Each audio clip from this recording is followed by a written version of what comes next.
Alright, so this video is going to be a little different. Instead of doing a food review, I'm going to just go over my favorite books I read this year. Yeah, I got my little pile of books. Okay, 1Q84. I actually started this book before the beginning of the year, but I finished it like right when 2024 started, like actually day one. So I'm going to still count it.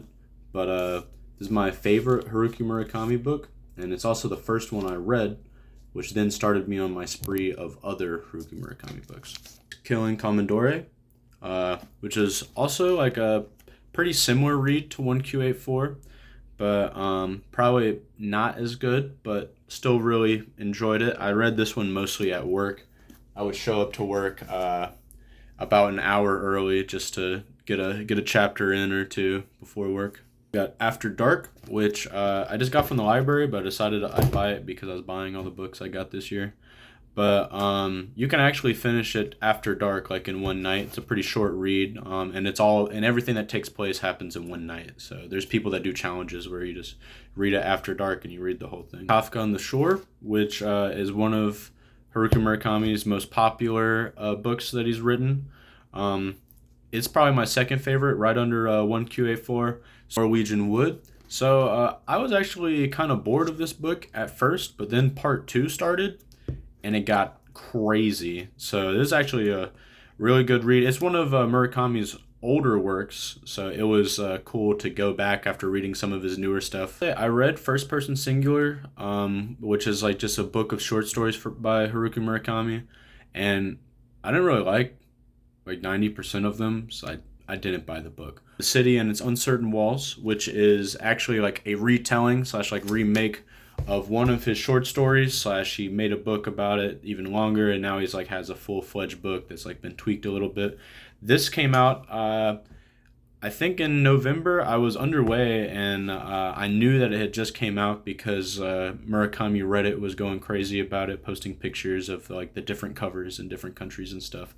There's a pretty cool cover. I think that like the Korean cover is actually way cooler, but whatever. But I was walking by a bookstore in Coronado and I saw it and I was like, all right, well, we have to get it because I'll get into the books that aren't by Haruki Murakami. The Girl from the Coast, which is written by Pramodia Anantatur, who is an Indonesian author. I have a friend, Sheila. She recommended that I read it. It's like a Indonesian classic. Next one I read was The Hotel at the Corner of Bitter and Sweet by Jamie Ford.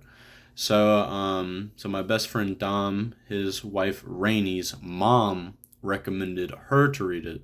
So then in turn she recommended for me to read it. And this one's really cool because it takes place in Seattle and Puyallup, which is super close by to me. Yellowface by Rebecca F. Kong. Not my favorite ever, just because a lot of the book is about an author like actually reading on her phone, being like worried about social media. It's written by a Asian author, but the book is in the perspective of a white author who is ripping off the works of her friend who was Asian, and it's like the story, like that's why it's called like Yellowface, is because like she's like having to deal with the issues of like writing a story that people are claiming that she stole / like whitewashed and stuff like that, or she had no business writing the story. So I think it's like a cooler concept than it is read for me. But Crying in the H Mart. I read the whole book to realize that the author was the lead singer of a band I listened to, Japanese Breakfast. It's a pretty sad book. It's in the New York Times bestseller, so if you haven't heard of it. Last book I'll talk about is Speak Okinawa by Elizabeth Miki Brina.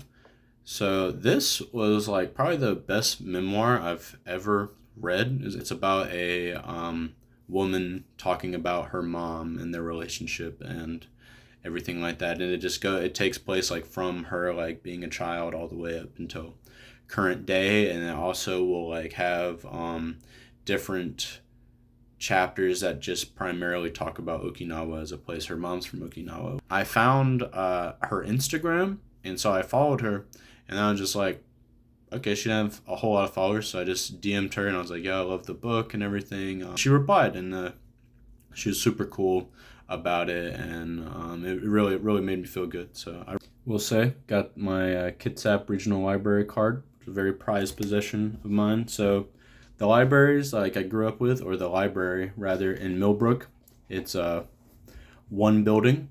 Whatever books are there is what you get. I feel like they don't have like a whole lot. I mean, super sweet people and everything. Like, don't get me wrong.